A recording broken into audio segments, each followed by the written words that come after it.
RedSec ist neu, Warzone ist etabliert. Doch welches Spiel wird 2026 die Nase vorn haben? Battlefield 6 und RedSec hatte einen starken Hype erlebt und einen super Start hingelegt und viele von euch haben es bereits ausgiebig getestet. Doch jetzt steht Black Ops 7 vor der Tür und auch die Warzone-Integration bzw. Blackout 2 erwartet uns Anfang 2026. Bei vielen stellt sich jetzt die Frage, welches Spiel hat die Nase vorn, welches Spiel hat mehr Potenzial. Eins steht jetzt schon fest: Dank der guten Performance von Battlefield 6 war und ist COD gezwungen zu handeln. Und hier wurden ja auch schon einige positive Schritte vollzogen bzw. angekündigt. Was sind denn jetzt die Unterschiede eigentlich zwischen Warzone und RedSec? Vor- und Nachteile? Wo hat man voraussichtlich mehr Langzeitspaß? Kann man das überhaupt vergleichen? All das im heutigen Video. Okay, let's go. Also wir beginnen mit meinem persönlichen Fazit zu RedSec. Es ist natürlich meine Meinung, jeder darf seine eigene Meinung haben, das ist ganz klar. Ich finde, größtenteils ist das Spiel RedSec, es ist Free-to-Play, für jeden zugänglich, was ein guter Move war, damit es auch viele spielen. Es ist zum größten Teil wirklich ein sehr gelungenes Spiel, das muss ich wirklich sagen. Und das tue ich nicht, weil ich Battlefield an sich mag, sondern das ist einfach meine Meinung, was ich dazu denke. Ich bekomme auch viele negative Kommentare mit, aber das kann ich so nicht ganz teilen. Ich finde, Battlefield RedSec ist so eine Mischung aus PUBG, Apex und Warzone, aber trotzdem haben sie es geschafft, ihr eigenes Ding zu kreieren. Man kann das Rad nicht neu erfinden, es ist klar. Und natürlich orientieren sie sich auch an der Konkurrenz. Das ist auch völlig normal, das machen wir alle. Aber sie haben wirklich so geschafft, das eigene zu kreieren. Also das Movement ist bei weitem nicht so schnell wie in Warzone, auch nicht so schnell wie in Apex, aber auch nicht ganz so langsam wie in PUBG. Also das bleibt sich selbst Battlefield treu. Das mit dem Plattieren und so weiter erinnert natürlich an Warzone, aber das ist anders. Es ist langsamer, es gibt viel weniger Platten, man muss da taktischer vorgehen. Dass man so Wiederholstationen hat, erinnert an Apex. Dass man so im Team reindroppt, erinnert auch an Apex.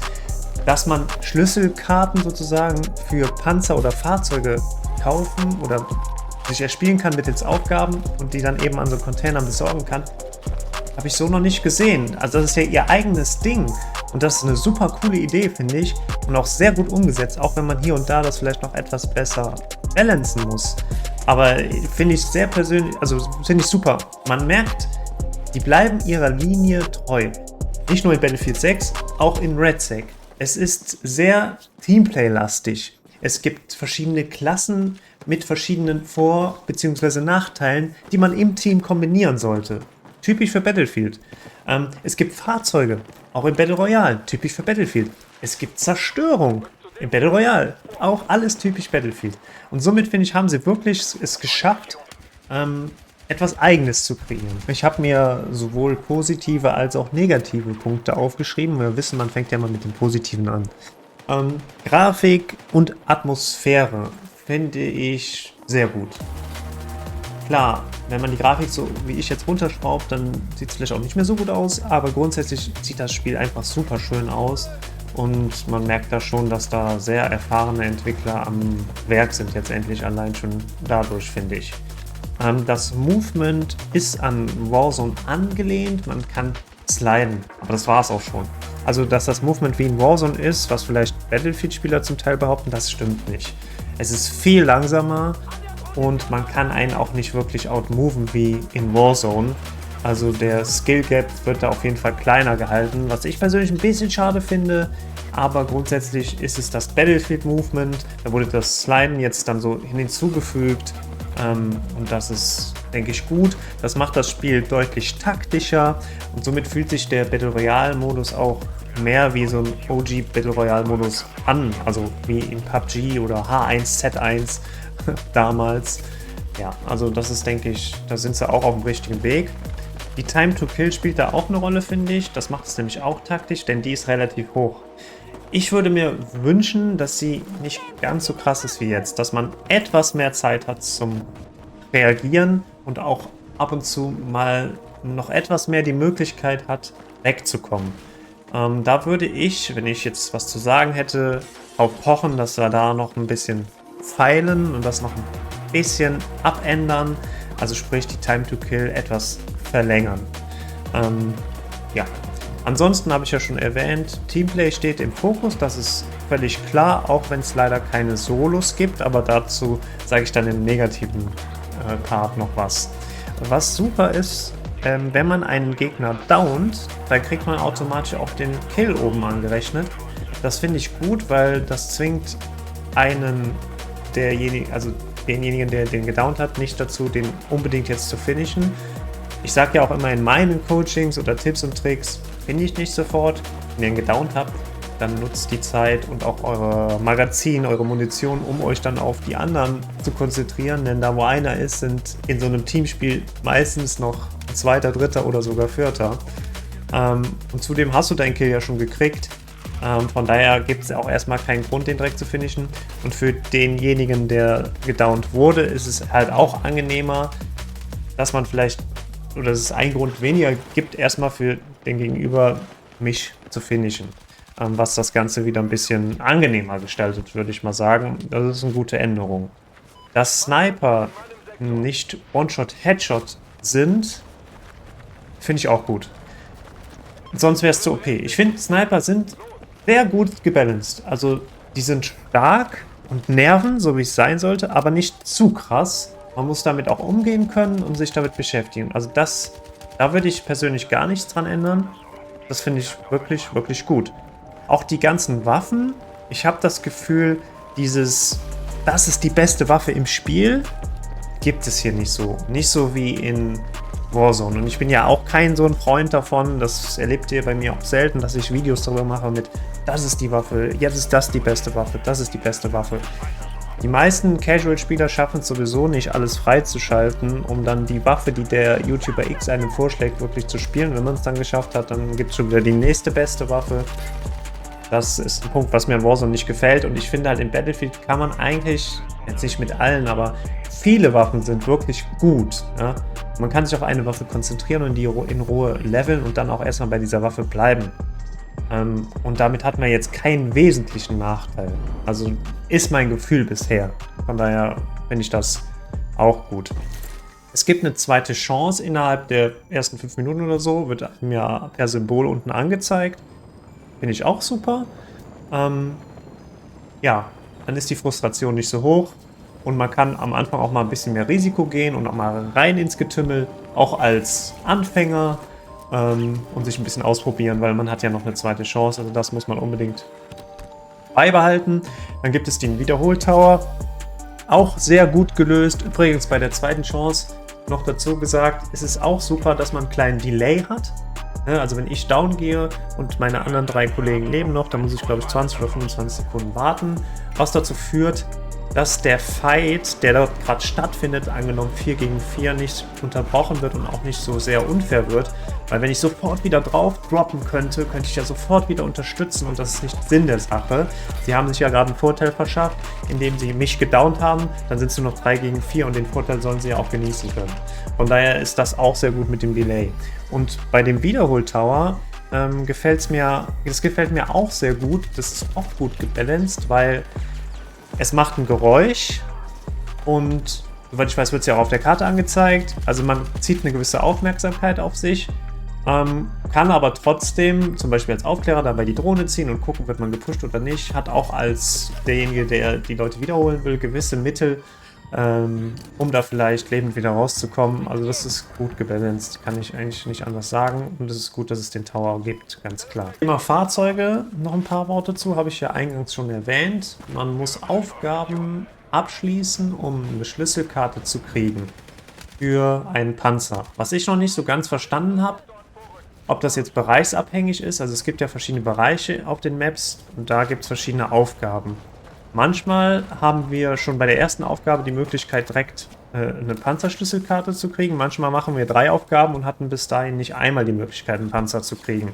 Das scheint mir random und das finde ich auch doof. Ich finde, man sollte auch nicht die Möglichkeit haben, mit den ersten 2 Aufgaben einen Panzer zu kriegen, sondern dass es irgendwie so eine Regel gibt nach dem Motto, mach 2 Aufgaben und dann hast du in der dritten Aufgabe die Möglichkeit, dir eine Panzerkarte zu besorgen. Und dass es nicht random ist, sondern dass da eine gewisse Hürde vorhanden ist. Weil oft habe ich das Gefühl, nach 5 Minuten im Spiel fahren schon 3 Panzer um mich herum und das ist dann irgendwie zu krass. Also das sollte irgendwie ein bisschen schwerer sein, da dran zu kommen, meiner Meinung nach.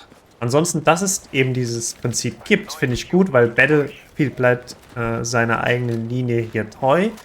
Und es ist nicht zu viel und ich finde die Waffen, ja gut, bei diesem kleinen Panzer die Waffe, da habe ich wirklich das Gefühl, ich schieße auf die Leute und da passiert nichts. Ich muss damit wirklich Body hitten, damit ich denjenigen kriege. Und wenn ich direkt neben ihm auf den Boden schieße, dann mache ich keinen Schaden. Also das ist auch noch nicht so ganz gebalanced, habe ich das Gefühl. Also da muss man noch feintunen. Aber an sich ist es ganz gut gelöst und auch gut, dass es drin ist, weil das ist so ihr eigenes Ding in dem Battle Royale. Kommen wir mal zu den nicht so guten Punkten, die mich stören. Erstens, Pingen. Das klappt nicht so gut. Erstmal klappt die Mechanik nicht so gut. Ich pinge sowohl auf der Karte einmal, dann ist es ja grün, zweimal gefahren ping. Aber im Fight ist das irgendwie unrund. Manchmal klappt es nicht so richtig. Der Punkt pingt nicht da, wo man pingen will. Und das gleiche gilt auch für die Karte. Das ist alles irgendwie unrund, clunky, sagt man ja auch. Ja, unrund passt. Also da muss man auf jeden Fall noch dran arbeiten. Und wenn mein Mate schreit, ich brauche Hilfe, dann weiß ich zwar, okay, es ist Mate A, aber wo ist er? Und dann weiß ich nicht, wo direkt wo er ist. Dann gucke ich links unten, sind ja die 4 Personen dargestellt mit Nummern daneben. Dann ist es die 1. Okay, Nummer 1. Sieht man übrigens schon schlecht. Dann gucke ich aufs Radar, ich finde die 1 nicht. Weil das Radar mir nicht alles anzeigt. Dann öffne ich die Karte, suche da die 1. Hab sie gefunden. Musste dann mich aber noch orientieren, in welche Richtung ist das jetzt. Also bis dahin ist er ja eh down. Und ich bin viel zu spät, um ihm Hilfe zu leisten. Das klappt in Warzone besser. Soweit ich weiß, sind da doch die einzelnen Teammitglieder in Farben gekennzeichnet. Das heißt, wenn Mate Aro ruft, ich brauche Hilfe, dann weiß ich direkt von der Stimme, okay, das ist er, oder er ist rot. Er hat vielleicht noch einen roten Ping gesetzt. Das sehe ich einfach direkt viel besser. Ist auf jeden Fall viel besser gelöst. Da müssten sie dran arbeiten. Bitte, bitte, arbeitet daran. Wenn mir jemand zuhört. Von EA. Ansonsten die Radareinstellung, der Zoom. Also man ist relativ nah rangezoomt. Man kann das ja unter Sichtweite in den Einstellungen auch ändern. Aber wenn ich da was ändere, dann hat sich am Anfang mal was getan, aber dann wurde es irgendwie wieder zurückgesetzt. Und jetzt ist es immer gleich. Gut, vielleicht wollen sie es auch nicht, dass man das ändern kann in RedSec. Und das ist nur für Battlefield 6 gedacht. Aber dann nimmt es aus den RedSec-Einstellungen raus oder ja, lass es uns einfach ändern. Es ist auf jeden Fall zu nah. Ich sehe zu wenig. Es ist zu nah rangezoomt. Ich würde gerne weiter weg zoomen auf dem Radar, damit ich nicht für jeden Pieps die Karte öffnen muss. Dann Thema Sounds. Also an sich, diese Atmosphären-Sounds sind mir etwas zu laut. Manchmal hört es sich aber auch tot an. Also im Heli, wenn man startet, finde ich, hat man nicht so diese Atmosphäre, wie zum Beispiel in Warzone. Das ist da schöner gelöst, aber da ist es auch zu laut. Aber die Steps der Gegner sind auf jeden Fall viel, viel zu leise. Und die eigenen Steps und der Mates sind zu laut. Also das Verhältnis stimmt nicht. Ich denke, das ist eine Feintuning-Sache, kein grundlegendes Problem. Aber da würde ich mir auf jeden Fall wünschen, wenn sich dahin was zum Positiven noch entwickelt. Dann habe ich mir aufgeschrieben, Solos. Es gibt keinen Solo-Modus. Klar, es ist ein Teamplay-Spiel.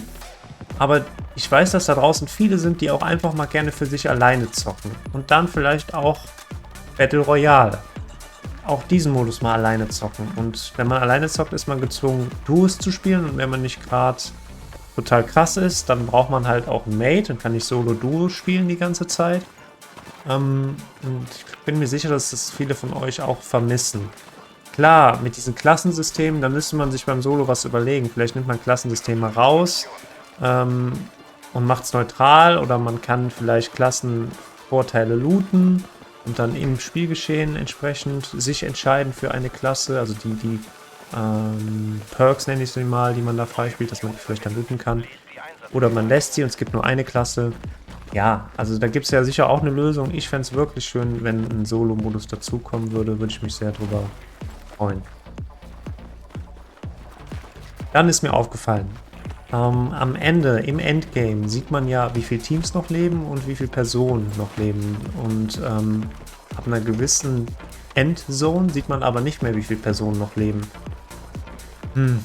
Ja, man kann sich da natürlich dran gewöhnen und ich verstehe auch den Hintergrund, dass wenn jetzt noch 2 Teams leben und man ist zu viert, dass man dann vielleicht etwas taktischer vorgehen muss, weil man nicht weiß, wie viel noch von dem verbleibenden Team leben, ob 1, 2, 3 oder 4, nicht unbedingt weiß, wenn man nicht vorher schon sehr aufgepasst hat, was dann wiederum dem Gegenüber, wenn es nur einer ist, eine bessere Chance gibt, ein 1 gegen 4 auszuspielen. Ja. Vielleicht muss ich mich nur dran gewöhnen. Ich fände es schöner, wenn man es sieht, weil ich es natürlich auch so gewohnt bin. Dann ist uns aufgefallen, Airstrikes. Entweder bin ich blind oder ich höre es nicht. Es ist auf jeden Fall nicht prägnant genug angesagt. Ich bin schon so oft durch einen Airstrike down gegangen, den ich einfach nicht mitbekommen habe. Also im Radar wird es einem angezeigt, ja. Aber in so Situationen ist ja man meistens so sehr beschäftigt, dass man da eher weniger aufs Radar guckt. Und wird einem dann ein Sound gegeben? Ich weiß es, ich kann es gerade echt nicht sagen. Auf jeden Fall bekomme ich es nicht mit. Und auch was Optisches nicht. Also da wäre mir ganz recht, wenn das irgendwie ein bisschen klarer gemacht wird. Ja, Netcode ist natürlich ein Thema. Man stirbt oft, wenn man hinter Ecken ist. Ich denke, das ist auch noch nicht so ganz rund. Da müssen sie noch dran arbeiten. Und ich habe manchmal das Gefühl, dass Leute, die Casual spielen, also wirklich so 1 Stunde, maximal 2 Stunden am Abend, wenn überhaupt, oder nur 3-mal die Woche oder 2-mal die Woche, dass für die der Battle Royale Modus schon deswegen wegfällt, weil es einfach zu schwer ist, der Einstieg zu schwer ist und man ja auch dann ständig mit Leuten zu tun hat, die diesen Modus sehr viel spielen und die einfach keine Schnitte sehen. Und auch einfach keinen Sieg kriegen und wenn nur mit viel Glück oder alle 2-3 Wochen mal. Dass es also darauf hinausläuft, dass die einfach zu wenig Erfolgserlebnisse haben. Wie man das jetzt löst, ist natürlich nicht einfach, das ist mir völlig bewusst. Man müsste vielleicht den Einstieg etwas leichter gestalten oder man macht dann auch da einen Modus, wo Bots integriert sind. Ich denke, um die Spieler, also die Anzahl der Spieler in RedSec aufrechtzuerhalten und noch zu erhöhen, wäre das kritisch. Da müssten die dann auf jeden Fall noch was tun. Dann lass uns noch ein paar Worte über Warzone verlieren. Es ist ja zunächst erstmal kommt jetzt BO7 raus. Da werden sowieso viele Battlefield wieder verlassen und zu BO7 kehren. Was dann auf lange Sicht passiert, das bleibt dann noch spannend. Was Warzone angeht, findet dort ja dann auch wieder die BO7-Integration, also im Sinne der Waffen statt. Und das Movement bleibt Black Ops 6 mäßig, also es gibt nicht diesen Wandsprung erst einmal. Es kommt eine neue Map, Heaven's Hallow für Wiederauferstehung. Und Rebirth wird bearbeitet mit neuen Point of Interests, also da ändert sich auf jeden Fall was und die beiden Maps kann man dann auf jeden Fall spielen. Es wurde angekündigt in der Beta von BO7, dass SBMM abgeschwächt wird. Da bin ich noch sehr skeptisch, dass sie das jetzt nicht nur machen, um euch zu überzeugen und um mehr Geld zu verdienen. Glaube ich, das ist der Grund, weshalb sie es machen. Und ob es auf lange Sicht wirklich abgeschwächt bleibt oder ob da dann doch noch wieder was passiert, da bin ich noch sehr, sehr skeptisch. Und wie das in Warzone gehandhabt wird, weiß ich persönlich gar nicht. Schreibt es mir in die Kommentare, wenn es da Neuigkeiten zu gibt. Bin ich auch skeptisch. Ja, warum bin ich skeptisch? Ganz einfach, weil das während der Beta angekündigt und auch geändert wurde. Während sie während der Beta gemerkt haben, dass die Zahlen nicht stimmen, die Vorverkaufszahlen nicht stimmen und auch die Beta-Zahlen nicht stimmen. Und in der Notsituation haben sie gehandelt und irgendwelche Versprechungen gemacht, ja, die sie immer noch machen, aber sie natürlich noch nicht einlösen können in dem Sinne, weil das Spiel noch nicht raus ist. Und ob sie die dann wirklich halten, hängt wahrscheinlich davon ab, wie die Verkaufszahlen sind. Deswegen habe ich ja auch immer gesagt, kauft es nicht. Kauft es erst, wenn es raus ist. Wartet im Optimum dann noch 3, 4, 5 Wochen und kauft es dann. Oder kauft es in irgendeinem Sale danach. Für die, die jetzt nicht die Hardcore-Fans sind, empfehle ich das auf jeden Fall immer noch. Bei denen geht es immer nur ums Geld. Ja, dann haben sie auch Änderungen am Aim Assist versprochen. Auch da kann man nur abwarten, was genau bedeutet das. Offensichtlich sehen sie ein, dass es zu stark ist. Ja, aber auch da abwarten, ne? Ja, es wird auf jeden Fall vieles Neues versprochen und es soll ja dann auch 2026 Avalon kommen und auch andere große Maps kommen, die dann in der Map-Rotation spielbar sein sollen. Es soll ja auch Blackout rauskommen, Blackout 2, wenn man so will. Das ist natürlich alles sehr spannend. Da bin ich auch wirklich gespannt, weil das bietet dann auch RedSec wieder viel Konkurrenz und es ist vielleicht auch was völlig Neues, nicht mit Warzone direkt vergleichbar. Vielleicht wieder wie auch in RedSec mehr Battle Royale, mehr Waffen suchen, weniger eigene Loadouts, so wie das in Blackout damals auch war. Ja, das bleibt sehr spannend. Es sind also viele gute Änderungen zu erwarten. Wie gut die wirklich realisiert werden und ob die Versprechungen eingehalten werden, bin ich persönlich noch skeptisch, aber ihr werdet es auf jeden Fall auf diesem Kanal hier erfahren. Und eins kann man sagen, dank Battlefield 6 finden diese Änderungen alle statt und vor allem finden sie auch zügig statt. Es ist also ganz eindeutig, dass Battlefield 6 dafür gesorgt hat, dass Activision und Co. jetzt handeln muss und sich da auch nicht mehr viel Zeit für lassen kann. Die müssen jetzt reagieren und das machen sie. Wie sie es machen, müssen wir noch abwarten. Ich möchte noch kurz ein Fazit hinterher anhängen und auch die Zukunft auf diesem Kanal damit ein bisschen verdeutlichen. Für mich sind das zwei verschiedene Spiele. Man kann beide spielen, beide haben ihre Stärken und Schwächen. Für mich ist klar, Battlefield und auch RedSec hat nicht nur einen super Start hingelegt, sondern sie haben einfach ein super Produkt hingelegt und jetzt gilt es für die, das auch vernünftig am Laufen zu halten und auch entsprechend gut weiterzuentwickeln. Und ich lese viel Negativität oder schlechte Steam-Bewertungen über RedSec jetzt im Spezifischen, was ich nicht nachvollziehen kann. Ich glaube, da stecken viele Warzone-Spieler hinter, die von Warzone enttäuscht sind. Jetzt zu RedSec gehen und da nicht das finden, was sie gerne hätten, sprich Warzone. Nur besser. Es ist ein anderes Spiel.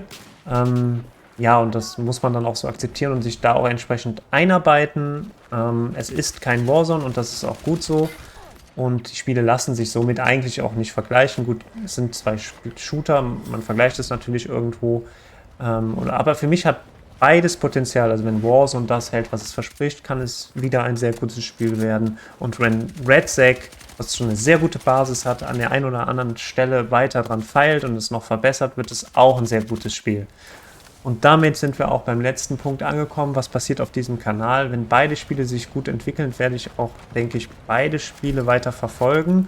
Wir sind eine Community mittlerweile auf Discord, die Call of Duty spielen und auch Battlefield spielen. In beiden Bereichen haben wir im Prinzip alles da, von Anfänger bis sehr fortgeschritten.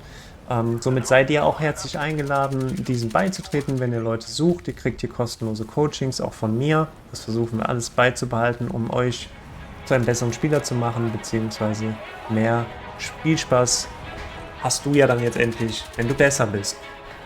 Ansonsten kann ich euch nur sagen, wenn ihr wissen wollt, wie ihr im Spezifischen jetzt in RedSec besser werden wollt, schaut euch unbedingt dieses Video an.